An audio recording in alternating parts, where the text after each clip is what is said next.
Good morning. I would like to call the County of Bruce Corporation to order, and I would like to let everybody know that we are online, so I welcome those online visitors this morning as well. First up, roll call. Betty Ann, sorry. Mr. Bacco? Present. Mrs. Eady? Present. Mr. Eagleson? Here.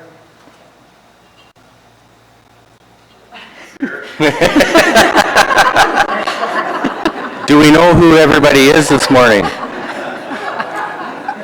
Someone wants to be Paul. Mr. Engels? Here. Ms. Jackson? Mr. McKeever? Mr. Smith? Warden Tulin? Here. At this time, I would ask any members of council to declare pecuniary interest, either now if it arises down the agenda. Hearing none, moving on. Confirmation of council minutes. Moved by Mr. Engels, seconded by Mr. Buckle, that the minutes of the September 10th, 2015 council session be adopted as circulated. Are there any errors, omissions, or discussions? Hearing none, all those in favor? Opposed, if any, that is carried. Thank you. Any further communications, Betty Ann? No further communications. Delegations. We have an addendum to this morning's delegations. We have Mark Kramer and Lisa Millen here from West Ontario Power. The podium is yours.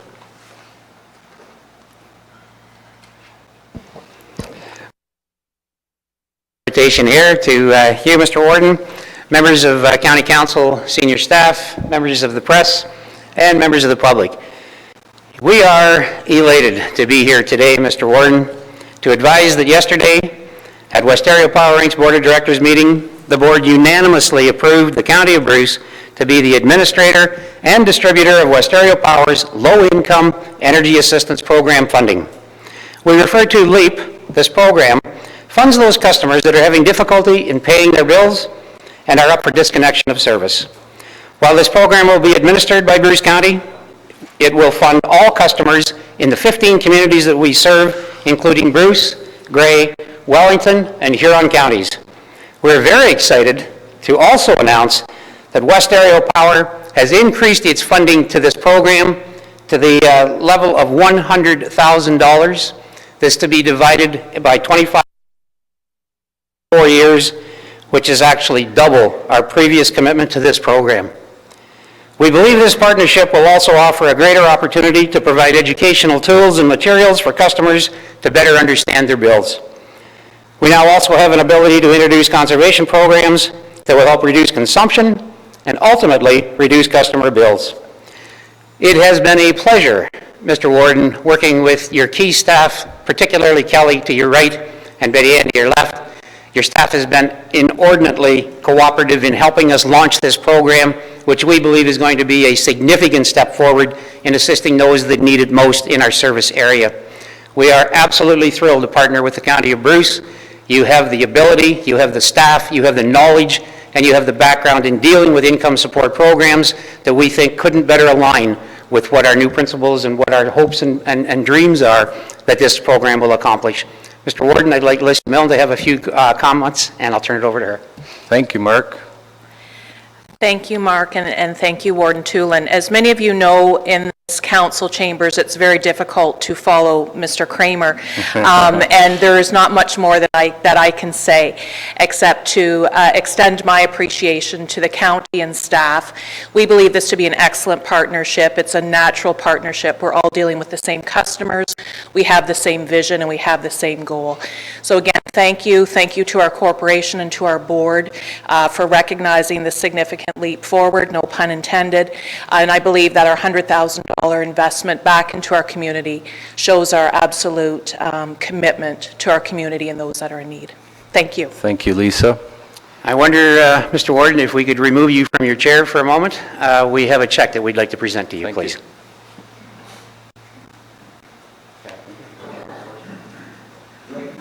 I'd love to.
Well, again, thank you to West Ontario Power for that generous donation, and I know between West Ontario Power and our staff that these monies will get to the people that really need this investment. So unless there's any further comments from any of council, I want to again thank you very much for your contribution.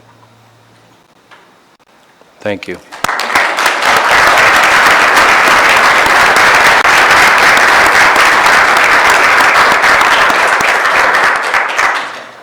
Okay, next up, we have Michael Barrett with the Clinical Services. The floor is yours, Michael. Thanks very much, Mr. Warden. Real pleasure to be here this morning in Bruce County and taking some time to hear more from us about what we're doing on clinical services planning. I'll explain about what clinical services planning is in just a second, but I'm happy to be joined by Lance Thurston, who's the President and CEO of Grey Bruce Health Services, as well as Paul Rosebush, who's the President and CEO of South Bruce Grey Health Centre.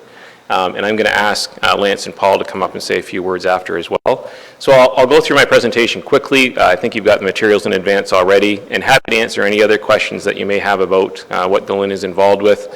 As you know, the LHIN covers a wide swath of geography, a wide swath of responsibility, from hospitals to long-term care, mental health and addictions, community health centers.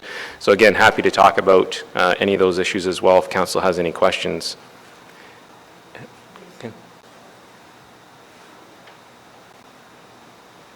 So today I'm going to go quickly through and describe what is clinical services planning, why are we making these changes, what does it mean for the communities here in Bruce County, talk about who's been consulted and engaged, and then go through 4 planning streams that we've been looking at over the last 2 years of vision care, endoscopy, stroke, complex continuing care, and rehabilitation services. So what is clinical services planning? It's really planning to look at programs that are happening within hospital and how we ensure better coordination across the 19 hospitals that we have here in the Southwest LHIN. We've got 19 hospitals on 33 sites. There's more sites because places like both of these organizations, South Bruce Grey Health Centre and Grey Bruce Health Services, are multi-site corporations. But in March of this year, our board received some final reports on those 4 program streams which I mentioned earlier, and provided directional recommendations which I'm going to just take you through in this presentation. So why are we making these changes? We looked at what's the capacity in the system for vision care, endoscopy, stroke, what's the needs within community, and what's best practice to provide high quality care. And looking at those 3 things together, we provide a number of recommendations to move this work forward. So who's been consulted and engaged? I'm here speaking to the work that's happened over the last 2 years, but really it's been a committee of all those involved in each of these particular services. So we've had health service provider representation from all the hospitals across the Southwest LHIN, other providers that provide some of these services, to give us advice and recommendations about where we should take, what recommendations we should take to our board. And so, as I said, those recommendations went to our board in March of this year. Our board endorsed them, and I'll talk about each of them as we go through. So vision care, and vision care is the complete picture, no pun intended, of what's provided in vision care services. A good component of that, a good chunk of that, is cataract surgery. So cataract surgery is provided at 9 hospital sites in the Southwest LHIN, including Hanover and Grey Bruce Health Services at Owen Sound. That's going to continue. There's a number of recommendations there that are found on our website that describe what we're going to be looking at. But we need to make sure that as the population ages, there's a higher need for cataract surgery, that we've got the right resources and programs in place to provide that care across the Southwest LHIN. Another big component of this, and I mentioned it quickly before, high quality care. So as different hospitals provide these services at different sites, we need to ensure that there's consistency and quality across each of the sites that are providing that care. And so we'll be working with each of the hospitals to make sure that they're fulfilling those responsibilities. Endoscopy, and so this is scopes both up and down, are performed at 20 hospital sites across the Southwest LHIN. So the majority of our hospitals hospital sites are providing endoscopy services. Again, all sites that are providing endoscopy will continue to do so, but we need to make sure that they're all following best practice guidelines, because there is variation in terms of how they provide those services, and our clinical representatives from the hospitals will be working with all hospital sites to ensure that we've got consistency in those quality applications. Probably the biggest changes relate to the third program stream, which is around stroke. So as we looked at stroke care across the Southwest LHIN, we saw that there's 28 hospitals that provide stroke care. So 28 hospitals is a lot of hospitals, but the question is, do those hospitals have the right resources, the right skill sets to provide that level of care? And there's a chart at the back of the deck that you can see that has the number of stroke patients that provide acute stroke care across the Southwest LHIN. And there's a benchmark standard that's been developed by the Best Practice Committee provincially that said if you're going to be providing good, high-quality stroke care, you should be providing a minimum of 165 acute cases per year. We only had one hospital that was doing that. So what these recommendations are showing is that we're going to be consolidating stroke care from 28 hospitals that provide the care now down to 7 sites. 4 of those sites will be providing acute care, acute stroke care, which in Grey Bruce will be Owen Sound. The other sites across the Southwest LHIN are Stratford, University Hospital in London, and then St. Thomas Elgin General Hospital in St. Thomas. That's a big part of stroke care is also rehabilitative care is going to be consolidated at a number of sites as well. Stroke center, so they'll have both acute care and rehab care provided in Owen Sound. The same thing in Stratford and Owen Sound. London, there's a Parkwood Hospital will be providing rehab care, as well as Woodstock Hospital. So we've been speaking to all of the municipal councils across the Southwest LHIN, talking about these changes. The one piece that I missed, sorry, in the acute care is Goderich will continue to be a telestroke site. So it provides telestroke, the application of TPN, which is the clot-busting drug. The drug will be administered, and then the patient will be transferred to one of the stroke centers. So that'll continue in Goderich. What this means is the committee and our board believe strongly that this will provide higher quality care for the residents of the Southwest LHIN. It does mean that we are shifting resources around. So when we had the planning conversation about what's right from a planning perspective and best practice guideline, everyone was in agreement. The conversation becomes more difficult when you start to talk about moving funding from different hospitals. In Grey and Bruce, no funding is going to be shifting. It's only in the larger sites, particularly Strathroy and Woodstock, where we're going to be pulling resources to fund those other centers that are that'll be providing this service. And we didn't pull funding from the hospitals here in the Grey Bruce area because the number of patients treated at the smaller sites is relatively small, and pulling a small amount of money out is difficult for the hospital to actually reconcile as you try and change programs and services with that reduction. So there's big changes that are proposed. At the end of the day, the physicians and clinicians and administrators involved in this conversation believe it's better care for the to ensure that they're getting high quality stroke care across the Southwest LHIN. And I've covered most of this here. So happy to answer any questions about the stroke changes. The fourth stream that we've looked at is complex continuing care and rehabilitative care services across the Southwest LHIN. In Grey and Bruce, you've been fortunate that we actually looked at capacity and need across the Southwest LHIN. In communities like Ingersoll and Tillsonburg, we actually removed resources, so funding from those hospitals, and that funding has actually been shifted up to Grey Bruce, and there's 10 new CCC, complex continuing care beds, that are open and operational in Wyerton right now. And that was because here there was a lack of CCC, complex continuing care beds in the Grey Bruce area. So looking at it from a regional perspective, we were able to shift resources from where there was underutilization to a place where they needed that care. So I've talked a bit about some of these next steps already. The directional recommendations from our board were endorsed in March of this year. We're now working through the business end of these changes. For vision care, endoscopy, most of these changes are clinical in nature, focusing on best practice. In stroke care, there are some financial implications, but again, the financial implications are resources are being pulled from Strathroy and Woodstock are the two hospitals that are involved in that conversation. So we're working closely with the Ministry of Health to ensure we've got the right resources to be able to do that. And at the end of the day, we truly believe that we'll have higher quality stroke care.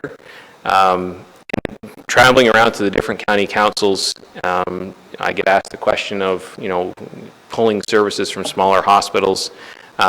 That's not the intent here. The intent is to make sure that we're getting high quality care for those patients.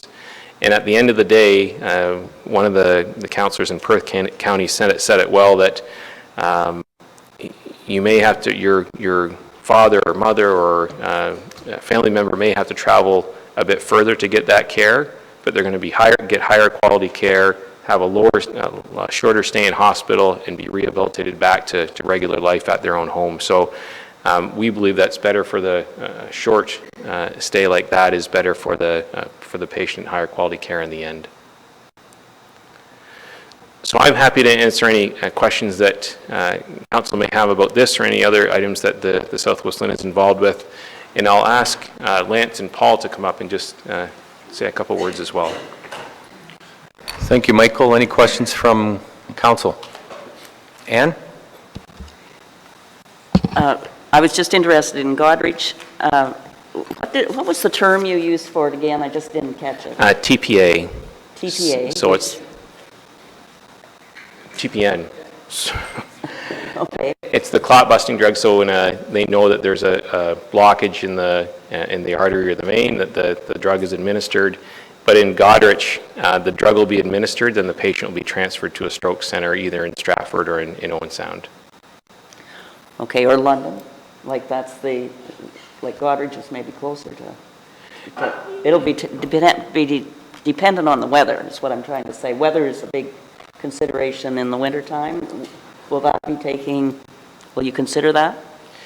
Yes, for sure. So it's a question that we get faced. Sorry, Mr. Warden, through you. It's a question that we get asked all the time in here in Perth and Gray and Bruce about whether we need to make sure that if the patient can get stabilized in hospital and with the administration of the drug in Goderich, the physician will be in contact with the stroke center, whatever stroke center that the patient's going to be transferred to ensure the proper care for the patient at that time. Thank you. Janice? Thank you, Warden. What's the time frame when somebody has a stroke that they need to be hospitalized? So there's a debate about what, Mr. Warden, through to you, there's a debate about what the proper time is. In doing our calculations, we had a considerable conversation about the inclusion of an additional stroke center in the southern part of our LHIN in St. Thomas. And so looking at the data, we looked at all the geography across the Southwest LHIN to make sure that people would be able to travel to the stroke center within the designated time. We had one area of the LHIN down in the Tillsonburg area that couldn't get to London in time, so hence why we created the center in St. Thomas. All of their sites are situated so that wherever you are within the Southwest LHIN, you can get to the designated stroke center or the telestroke site in Goderich within the required time frame. That was my concern, but I agree with Mayor Eadie. The weather is a huge factor up here, and that could delay you and put you in danger. So as long as you've considered all of those. We have. Thank you. Milt? Thank you, Mr. Warden. Could you explain what complex continuing care and rehabilitation is? And Sure. In simple terms, complex continuing care beds are not acute beds where you're actively receiving acute treatment, but you're making the transition from hospital into community. So with complex continuing care beds, you're there for probably a longer length of stay than you would be in an acute bed, a medical surgical bed, and looking at transition into community. Rehabilitative beds are similar in that you're receiving rehabilitative services. So you're working with physio, occupational therapy to get the right care so that you can make the transition to home. is there a maximum length of time for that complex continuing care? No, depending on the acuity of the patient and what actual care is required, it can vary, and I don't have the stats on the length of stay for complex continuing care, but maybe Paul or Lance could help with that. Good. Yeah, thank you. Any other questions from council? Paul? I think it's, excuse me, absolutely wonderful that you've found funding for 10 of these new beds at the Wyerton site.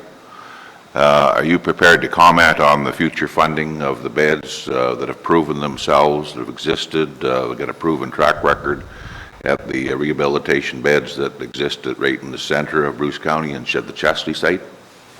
Sure, I'm happy to speak to that, and I know that Paul and Lance would be more than happy to speak with that issue as well.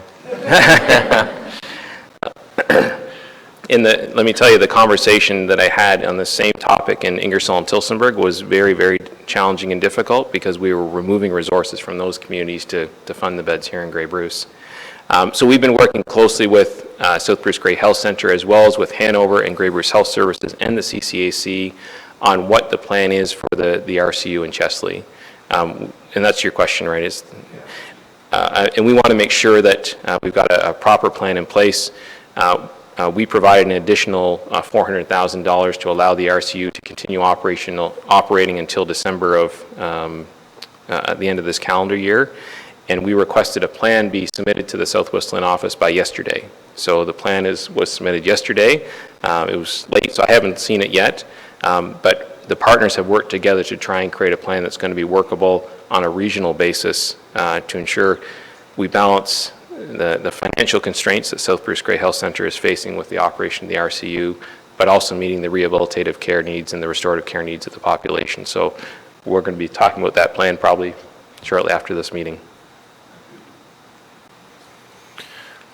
Okay, if there are no further comments, thank you very much for your presentation and keeping us in the loop with what's going on. Appreciate it. Right. And Mr. Warden, you want to hear from the... Not really. No, I'm just kidding. Yes, of course we do. Thanks very much. Boy, I miss this world.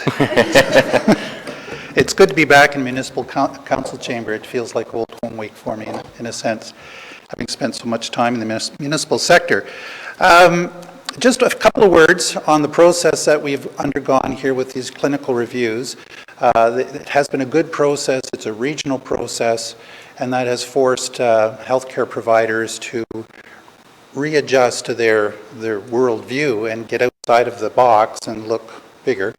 And that is a challenge when you're responsible for maintaining a service and delivering that. So that has been a big challenge for all of the providers, but it is a challenge that Grey Bruce Health Services and its board accepts and is looking to be part of. What it demonstrates is change is coming within the healthcare sector, whether we like it or not.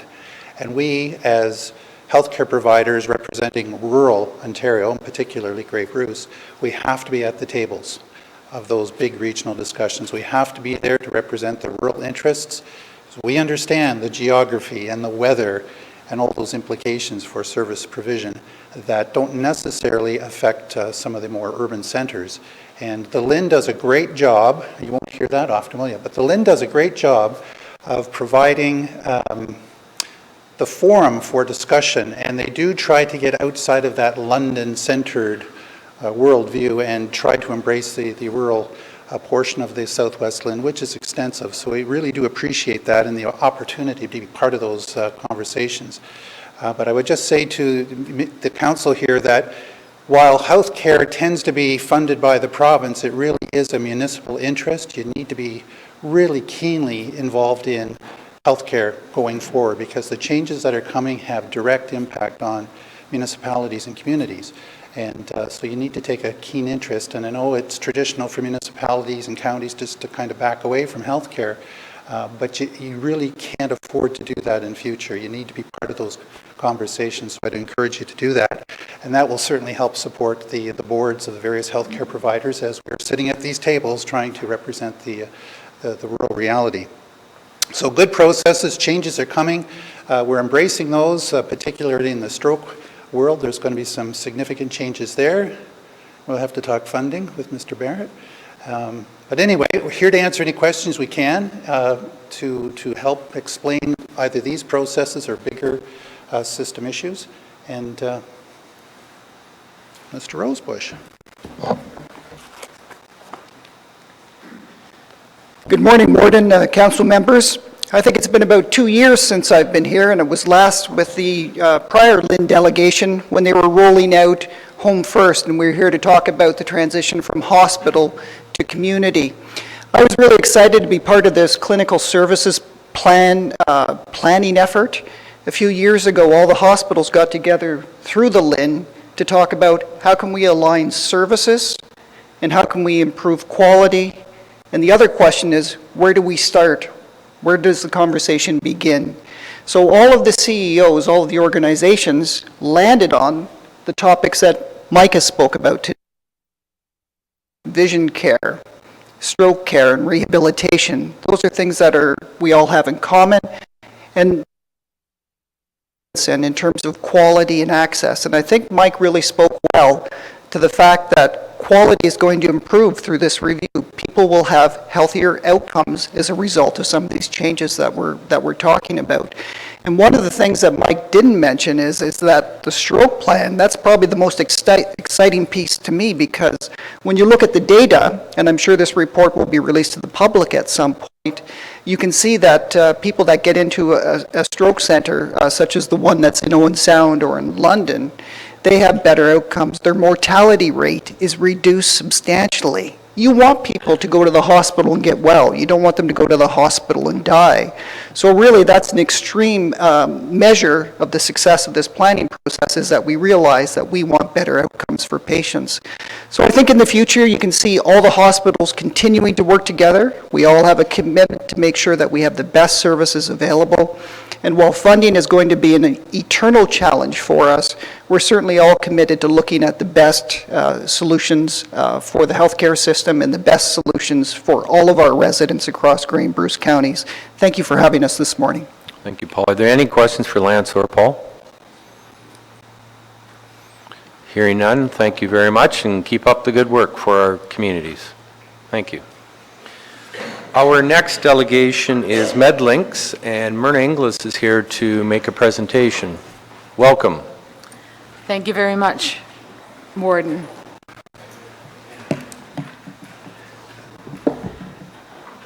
Today I have actually a bittersweet message, so I'll do the bitter part first. Following the previous presentation where structural changes, reevaluation, and reorganization was the theme of the message that they were giving, I'm here to tell you that Schulich is also, which is the funding, the main organization, is going through the same thing. And so the MedLinks program, which we'll be giving you more information, is actually on sabbatical for 2016, so there will be no program in Bruce and Grey next year. That message was delivered on Tuesday, so I'm kind of like, oh, what does this mean for us?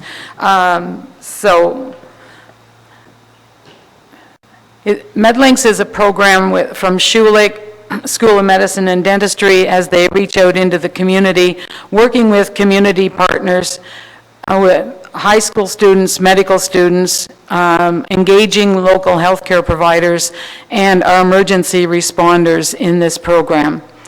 The general outline is that our medical students, and you'll see the local medical students listed, come to the community, work with our community doctors in those 3 sites to have an experience in clinical services, and then they prepare a 1-week program for, because we're celebrating 10 years, it's 290 high school students that have participated in this program, and we've engaged 580 healthcare professionals to provide job shadow experiences as well as doing presentations during that program week. The program highlight tends to be the mock disaster, and the 3 main goals are to provide the medical students and the high school students with an opportunity to see our first responders in action. It also provides a local facility or a municipality with an opportunity to test their emergency plan. We have 30 high school students who can be the actors in any mock scenario. And it provides a training exercise for our first responders. So I'll give you a quick outline of the 10 years of mock disasters that we have hosted and some of the outcomes. The first one, what they discovered when they triaged the patients was that they had no way of doing an overview of the patients. So since then, they've incorporated color-coded tarps to identify the triage system so anyone knows how they've been classified. I do believe the unwilling person in the middle there is now EMS in Grey County. Not that he got relocated, he's a high school student at that time and now he's a professional. Second crash was to test the emergency planning at Saugeen Municipal Airport, and we had Elmwood, Walkerton, fire departments as well as our EMS in planning and executing this mock disaster. OPP have been in attendance all 10 years. The major one was when we did the mock disaster at Bruce Lee Haven. Eleanor remembers this. We pretended that a helicopter rising from the heliport at the hospital crashed into the building. It made the building unstable, so the county place. The building needed to be evacuated, so the Red Cross came to Walkerton District Secondary School and set up a receiving center. All of that, in one morning's activity. And I think at the end of it all, the EMS got called out on a call. The student who is the wandering student there is a registered nurse in the Hanover OR right now. These are some of our crash victims, and Kent has played a very important role in setting up the scenarios. In Kincardine, we had a shop incident where the car obviously had an accident. We've got a burn victim there. The lighting isn't great there, but it was the best moulage job of a burn victim I've seen. And there's the tarps in play. So you see the yellow in the left corner, the green at the back, then red, and I don't think we had anybody on the black ones there.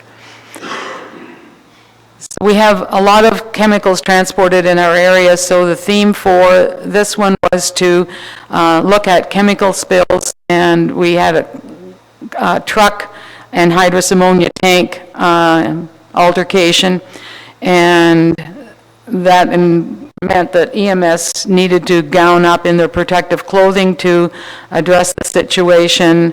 And when they got to the hospital, the staff that met the students had to gown up as well, and all the students had to go through this decontamination tent before, before they could be transported into the emergency department for treatment. Well, Maple Court wanted to test their emergency plan, so we blew up their stove. We had some reluctant residents. St. John Ambulance came on board in the planning when we did the anhydrous ammonia accident, and their working partnership with EMS has been really wonderful over the time. This one, we actually needed St. John, pardon me, because two of the firemen went down because of the heat exhaustion that day, and St. John attended to them while EMS looked at the rest of the critical people. South Bruce, we had to blow up a Zamboni. There was a and evacuation plan for the community center in Mildmay. I think this was the major fire involvement with all three units coming to work there, and the Minto, Clifford, Palmerston, and Harriston units to assist in this mock disaster. And I'm sure that South Bruce has rewritten their evacuation plan for the arena. The Walkerton Recreation Department was a partner in testing the emergency planning around the swimming pool. The staff did a marvelous job of dealing with the in-pool incidents. We had somebody fall off the diving board, and somebody slipped into the pool, and a car crashed into the building, so we had injuries in the car. Again, we were partnered with South Bruce Gray Health Center, and the gentleman on the right is Dean Strong of the Schulich School of Medicine and Dentistry, and he came to attend our mock disaster that day. Tested the plan for emergencies at Kincardine Airport with an airplane crashing into a work crew on site, and everyone was on board to help with that plan, and I'm sure there's been some rewrites on sections of their plan as well. We're very grateful that EMS has come to the program week for the schools and the school students and presented on all of the equipment that they carry in an ambulance and to demonstrate how they use it. This past year they demonstrated the chairlift up and down the stairs at Walkerton District Community School. Walkerton Clean Water Center had not tested their emergency evacuation plan. So this past summer, we had a tornado hit the building, and since then they've learned some things that have to be put into place for their planning. We've tried all the way along to have our MedLink students job shadow EMS, fire, and OPP during mock disasters so they understand the responses of our emergency responders. MedLinks is a committee of the Brockton Area Physician Recruitment and Retention Committee. I've listed the financial support sources over our 10 years. Gifts in kind come from Caldwell Banker and Brian's Poultry, but I'm also blessed to have as many community professionals involved in this program. The MedLinks Committee is a volunteer community committee. I'm the chair. Kelly is on the committee. Kevin Kiefer's a vet. Christina is a professional on the committee. She's a pharmacist at Pella Pharmacy. Bonnie McGinnis and Laura Zettler work at Walkerton Clean Water Center. Dennis is my financial person on the committee, and Mary Talley is a retired registered nurse who also looks after feeding the students during the week. Each community needs to have a lead physician to be the team leader for the medical students and monitor their work, and Dr. Jackie Wong from Chesley is the physician lead on our committee. So my purpose today is to present a plaque to the Bruce County EMS, and I'd like to ask Doug Smith and his team to come forward.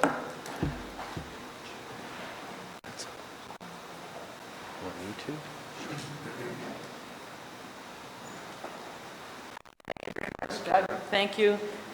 Thank you. Well, come on up here, Kent. No. If you've ever worked with Kent, you know that during a planning session, the brain just goes zzz in all these different directions, and we had to hone it down to have the mock disaster manageable. She makes it sound like I have attention deficit disorder. Yeah, right. Then, Yes, come on up here. That'd be...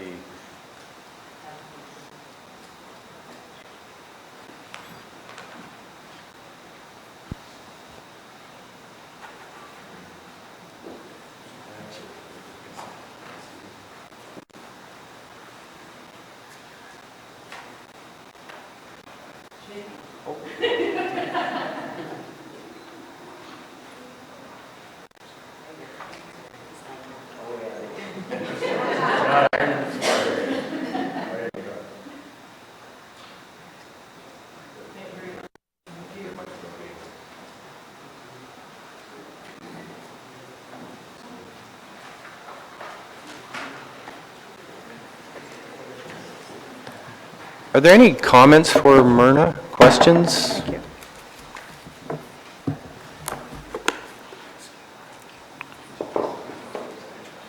Hearing none, well, thank you very much for your presentation, Myrna, and for all the work you do in our communities. Thank We you. thoroughly appreciate it. Thank you, and I hope that those medical students who were local and came and did the program return to Bruce and Gray to provide service to us. I know that their experience in a rural community was really valuable to them. Thank you. Thank you.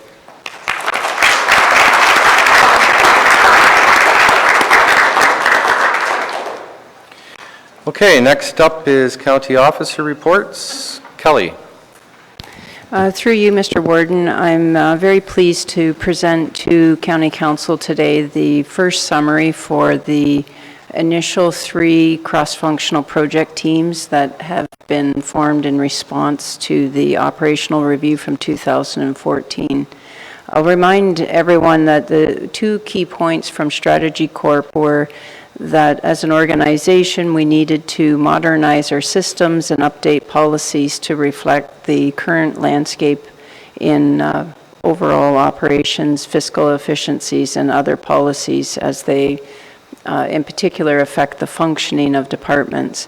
And second, and personally more importantly to me, is that we allowed and ensured that more employees became more actively involved in operational improvements and how we do that. So with that, I'm just going to, I have to put my glasses back on to make sure I don't miss anyone. I want to introduce a couple of the members, and with your support, Mr. Warden, I'll have the corporate imaging group present first, followed by Mileage. So I'm going to just quickly introduce all the staff present. Starting on the left is the manager for the mileage team. Next to her is Vicki Lee, who is the lead for the mileage team. Next to her is Sherry Dillon, who is the manager for the procurement team. Next to her is Jill Root, who is the manager for the imaging team. Next to Jill is Cara Van Weil, who is the lead for the imaging group.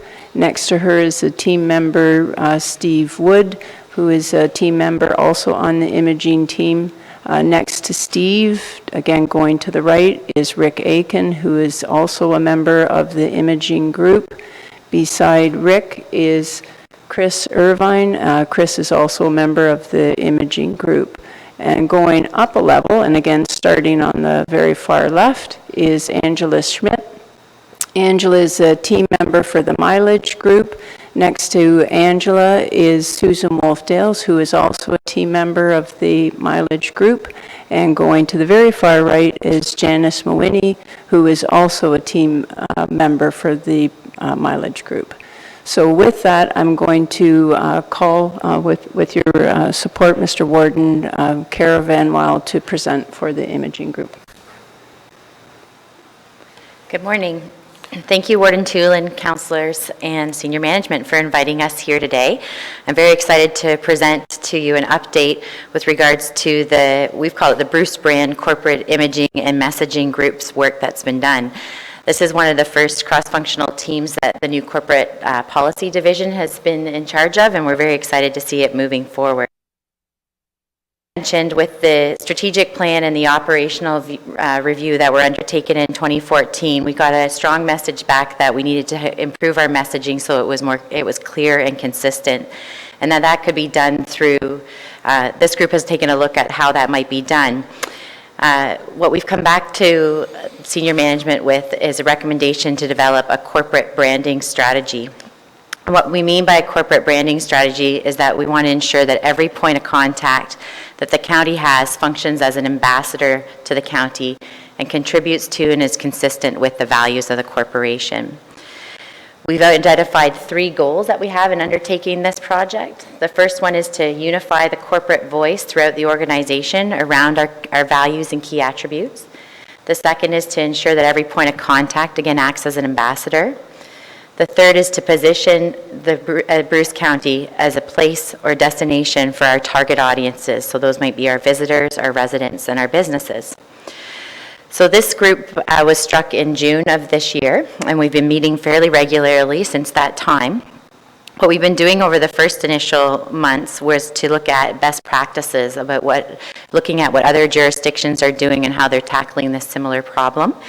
What we've come back with as a result of that is not a lot of them have been very comprehensive on tackling this, so we're very excited to sort of tackle this in a very comprehensive manner.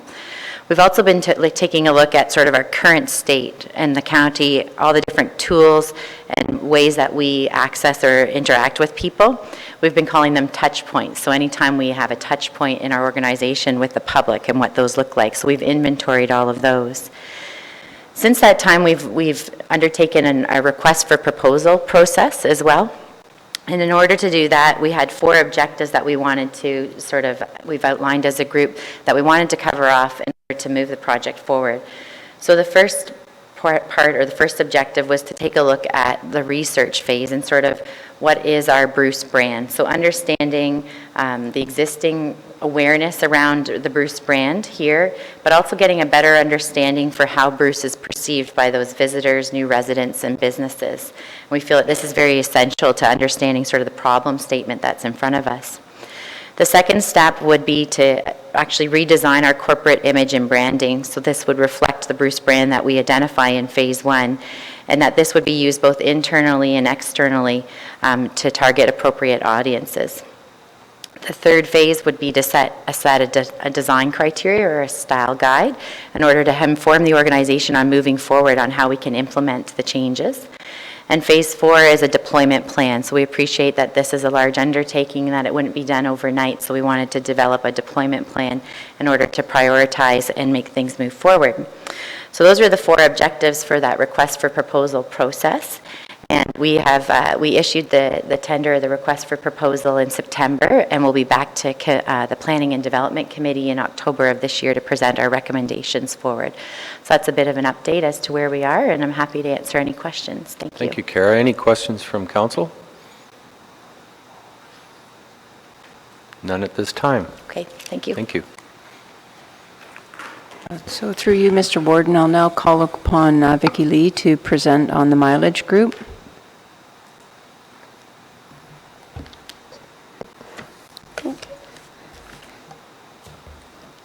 Good morning, Warden Toolen, council members, and senior management. I'm happy to be here today to talk about the rental, travel, and mileage policy. Our group has been meeting on a bi-weekly basis and been tasked to review the 3 policies. We started meeting in July, at the end of July, and we first met and we just analyzed the 3 policies. So we discussed what the challenges were and what the issues were and what the strengths were. And it wasn't a surprise that there were a few more challenges than there were benefits to the policy. And then when we thought about the policy, we did have to be mindful of our large geographic area, as Bruce County covers from Tobermory to Point Clark down to Walkerton. So what we did moving forward was we worked on our project charter, and we reviewed what our goals were and our missions and our objectives. As a group, we decided that our mission was to provide a clear and fair mileage policy with the consideration of each department's unique travel requirements, and to provide a consistent, straightforward set of travel guidelines, and to also leverage the technology solutions and think about technology when we're thinking about travel as well. There's 4 goals that we thought about as well, and it was to develop a clear, simple, consistent mileage policy that meets the needs of all departments, because each department uses travel very differently. The second was to recommend best practices, leveraging technology as an alternate travel, and attending and think about whether it's worth to go to a face-to-face meeting when you can really do this as a web conferencing or a conference call. And then the third is to create guidelines for rental options and mileage claims. And the last was to compile measurable survey data to evaluate the new policy. So moving forward, what we've done so far is we've reviewed different best practices. So we looked at different municipalities and their mileage policy.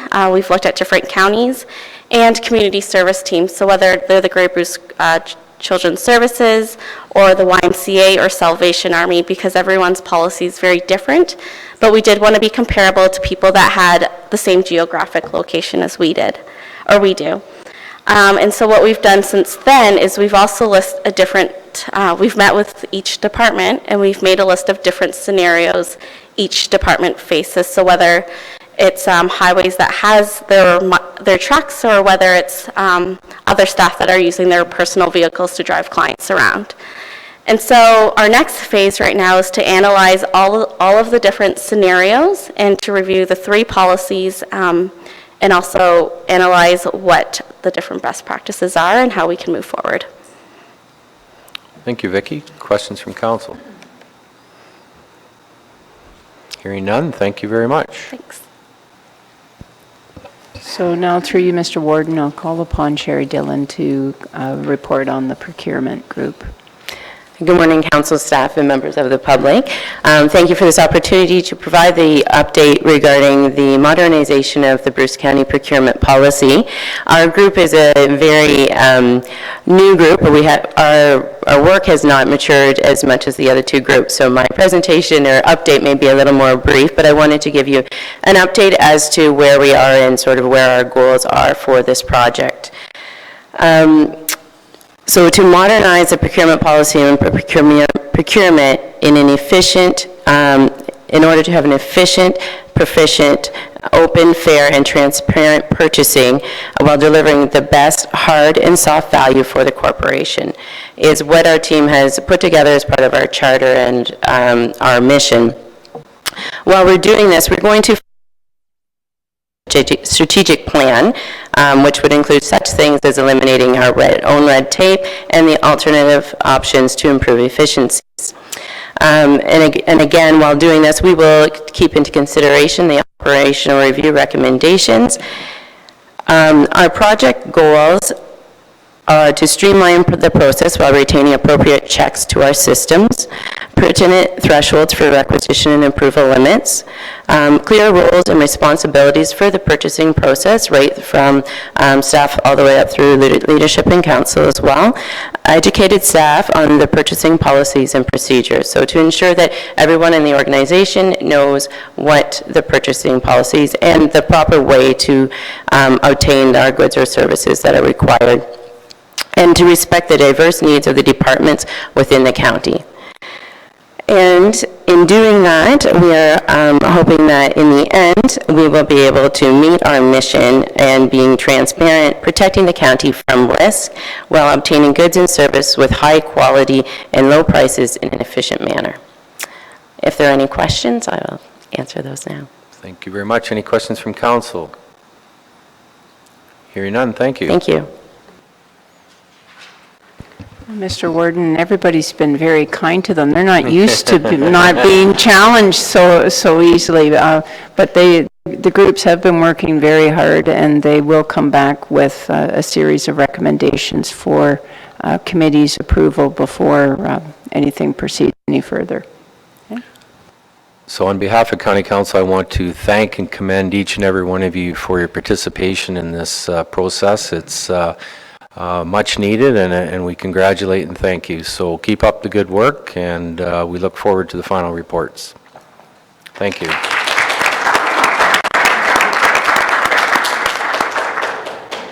So you're okay?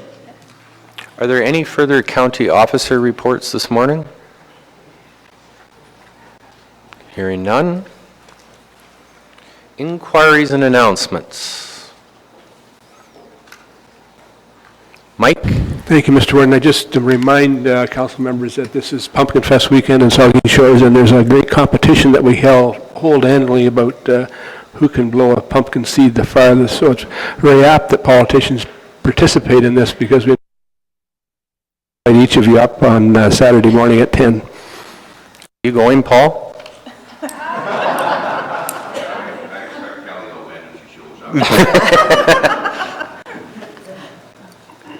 Good. Hopefully the weather holds, Mayor Smith.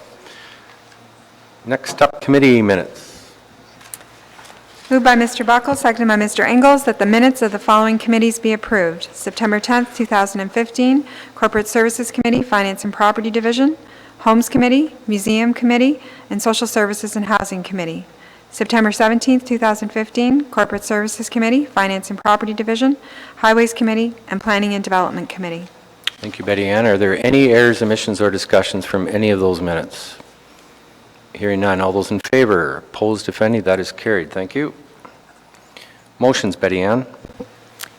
Today we have a motion. It's Bruce County request for intervenor status related to the Canadian Nuclear Safety Commission, the Darlington refurbishment license renewal process, and it's submitted in the absence of council resolution due to time constraints, and the attachments were circulated and included on the public agenda.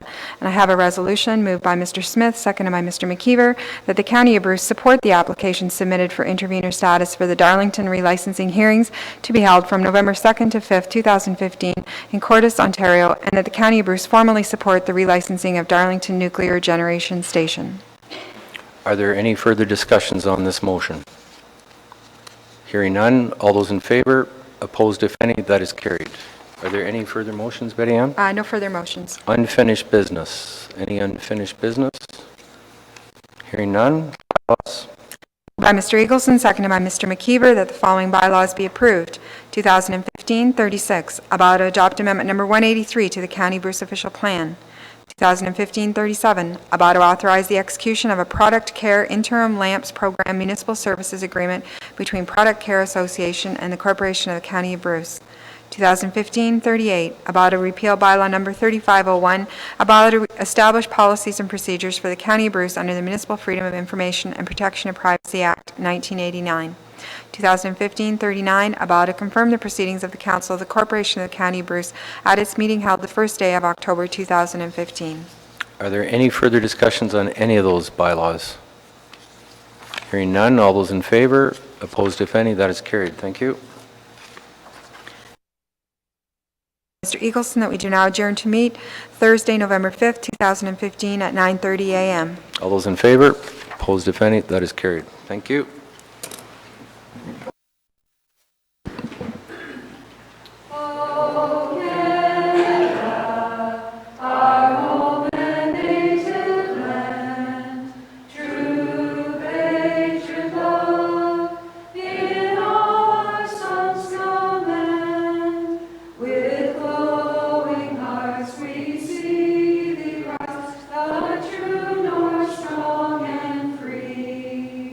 From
Okay, welcome to those joining us online again, and I would like to call the Corporate Services Committee, Finance and Property Division Committee to order, and at this time ask anybody to declare pecuniary interest, either now or if it arises down the agenda. Hearing none at this time. We do have our solicitor here to deal with item 4. So at this time, I would ask committee if it's okay that we move to item 4 and go in camera at this time. So do I have a mover to go in camera? Milt, seconded by Ann. All those in favor? That is approved. Mr. Burton? Sorry. Just for the, so, and I just, this procedure, so we can state the reason why we're going in, if you wouldn't mind. Sure, thank you. For the native land update. Thank you.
toured the building about 2 months ago when they first put it up well, it's not even up for sale officially, it was just offered to us, but it ended at that point.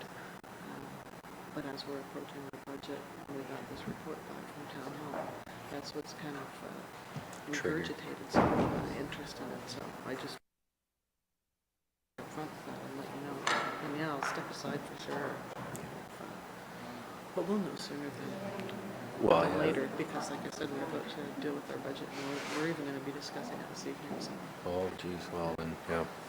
So you're not going to be held on me if you No. continue to go forward. Wow,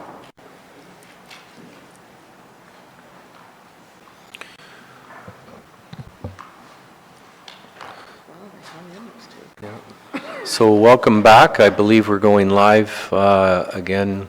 Darlene, are we live? Okay, thank you. Welcome back to those who are watching. Moving on, rise and report. We have given staff recommendation on all three items, so that those three actions will be dealt with our staff. And where is Betty Ann? There she is.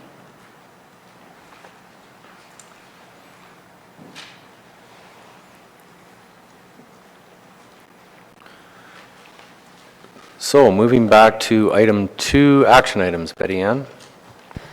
Thank you, Mr. Warden. The first item is the 5-year review of the Conflict of Interest Review and the Municipal Act. And the report has been presented along with the white paper from AMO. We did highlight the area, particularly the definition of a meeting, and the need for that has certainly been apparent for quite some time. And as just to outline that it's confusing to not only councils, but the people who advise them about the rules, as well as the public. And the recommendation is to support AMO's and to endorse AMO's submission. So you have seen the background report. Are there any questions? Ann? Oh, sorry, I was just going to move it. I think it's good. I like their report. Thank you, Ann. Moved by Ann, seconded by Robert. Are there any further discussions? Hearing none, all those in favor, opposed if any, that is carried. Thank you.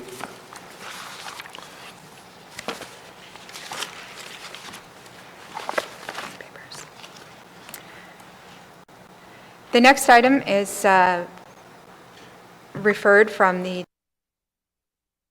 on September 10th, our delegation from Mr. Mann suggesting that Section 26D of the Bruce County Procedure Bylaw is unconstitutional and must be repealed.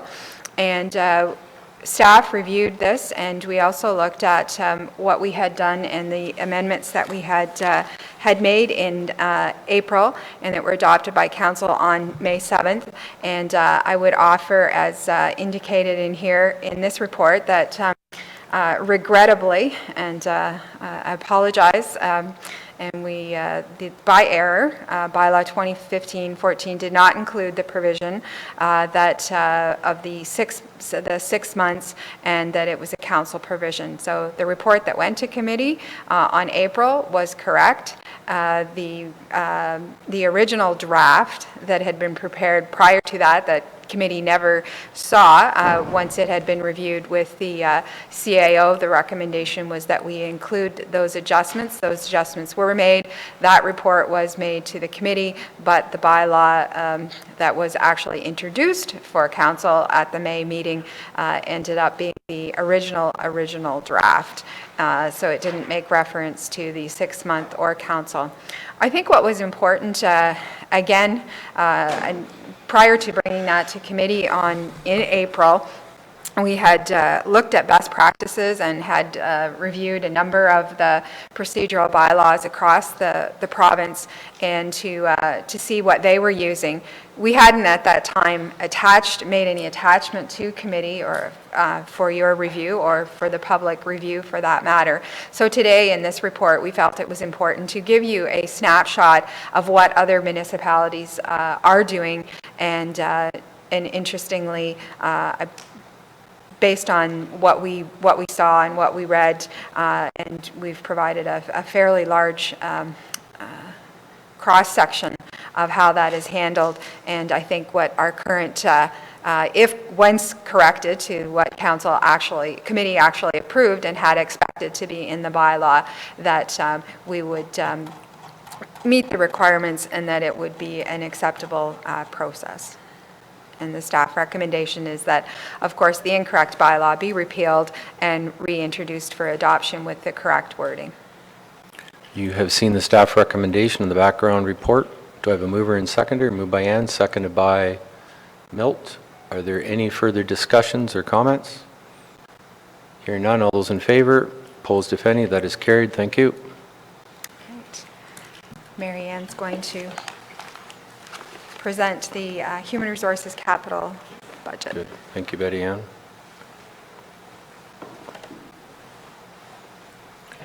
Welcome. Thank you very much. Good morning. So I'm very capital budget for the Human Resources Department. And so we have some exciting things happening here in Human Resources. And then we have our regular, more mundane things happening, like our regular replacement of computers. So we built some money in there just to, ensure that we have some regular turnover of our computers and our printers. And we have some fairly large printers. In HR, we love printing on paper. And so we do often go through the printers as a result of that. So there's some money built into the capital for that. We are expecting a little bit higher on the furniture next year because of some new cubicles that need to be retrofitted. So we've tried to build that into the budget. And then we've leveled off in the years after next year. We also have, as you know, a new health and safety manager with us this year. And so this year and next year, he'll be doing our normal mileage reimbursement process.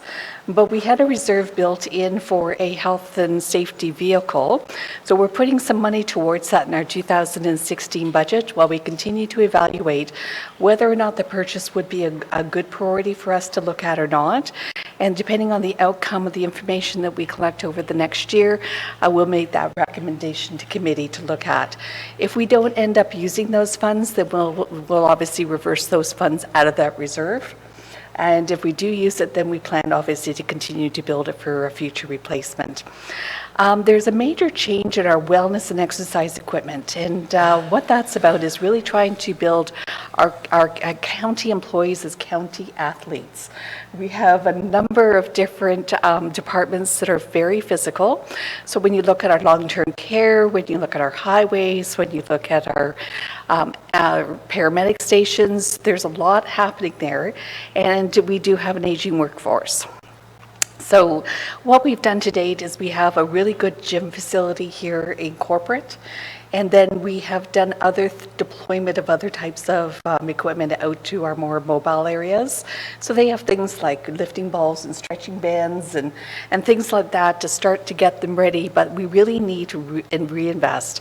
We have a fairly high absenteeism rate. We also have long-term disability. We have workers' compensation. We need to find a way to offset that. And so what we're proposing here is that we purchase some stationary equipment that the employees can start using inside of their work facility, either on downtimes, like long-term, like in ambulance, when they do have some downtime in between and they're back at the station. And so we're looking at probably something like a vibrating machine or some sort of stationary bicycle, something along that to get them up, but they can also visit those stations after use that equipment as well. So the Wellness Committee will work to look together to determine what those pieces of equipment look like. And so that's why you see that major change in the Wellness Capital Budget. Thank you, Mary Ann. Are we considered athletes too? Of course. Any discussions? Ann? So, like with the ambulance stations, they have to be right at the station all the time. I'm just thinking in Kincardine, they're just a block or two from the Davidson Center fitness area. But maybe doesn't apply, but I just thought that's pretty close. Through the board, and some of our stations have more room than others, so we're going to have to look at small pieces of equipment to make this happen, which is why we may look at things like stationary bikes. Sorry, I can't hear you. We have realized that some of our stations are different size, physically different in size, so we'll probably be looking at smaller pieces of equipment where maybe they can already fit them into a small meeting room or into their lounge areas and so forth. As far as the staff being at the station, they often rotate out. So Port Elgin is an example. They rotate out of that station 4 hours a day where they are doing rounds and so forth on top of the call time that they have. So they don't spend a lot of time in the station, but when they are there and there is some downtime, it gives them something that they can work on. So they obviously have to keep their clothes on and be prepared to run and respond to an emergency.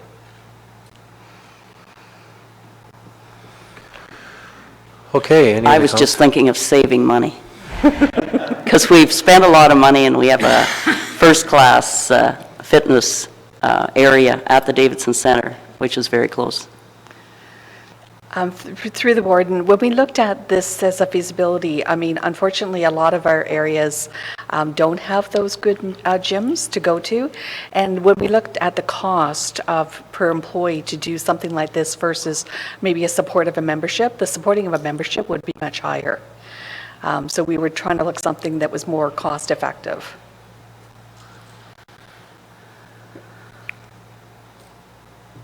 Okay. Thank you, Mary Ann. Thank you.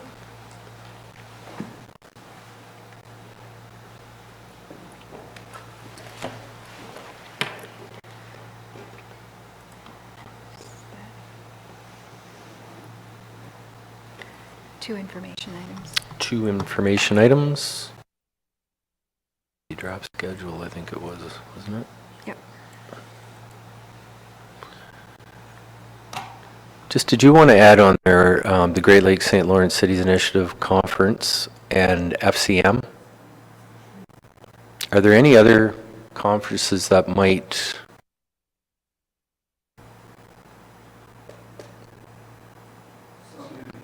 Pardon me? You don't... Sorry. CNA. So this is for inclusion? I must have missed that. Well, no, just it's a schedule moving forward, and I think that the reason the schedule is here, does it conflict with any other conferences? So that's why I'm asking the question. The CNA, Mike? Yeah, they haven't, sorry. You don't know, go ahead. I don't think they've set the date for the 2016, but typically it's the end Of February. End of the week of OGRA. Yes. And then Great Lakes St. Lawrence Cities Initiative, and then FCM. Are there any other, there's no more county and regions conferences, I don't believe. Those are,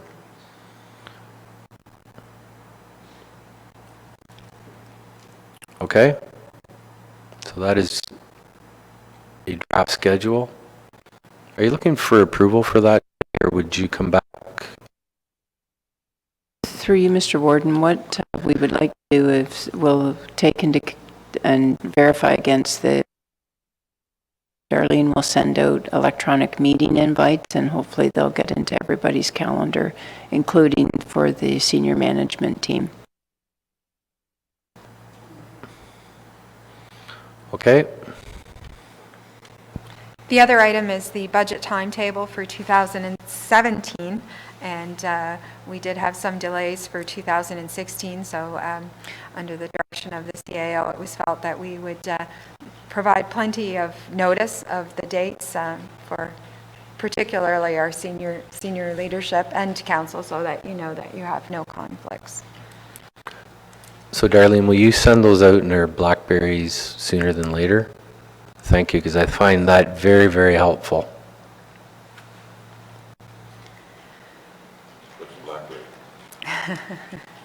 What's a Blackberry? It's just a little sweeter than the blueberry. It's one step up from the abacus. The other information item that we had included was just a general discussion on the 2016 budget. We are scheduled to meet next Thursday. I know everyone's excited about that, to receive the first drafts, and particularly because it is in our new program budgeting template. So it's going to be in that new format, and Kelly and I have had some preliminary views of the roll-up and the consolidated, and it is a very, to use Kelly's words, a very powerful tool. It tells lots of, many stories that I think that you will find very helpful. So those of you who were in attendance at the last meeting received a review. We used the library as an example, and we went through for you to, what to be looking at and where you would find the most. So those will be issued on Monday. We are just putting the final tweaks to them. They will be issued on Monday via your regular communication. And if you have any questions, I think certainly don't be afraid to send us an email earlier in the week if there's something that just doesn't seem right, because sometimes electronics can do funny things as we communicate them. Of course, you'll be receiving the annual business plan for each department, and I will turn it over to Kelly if she wants to add some more comments.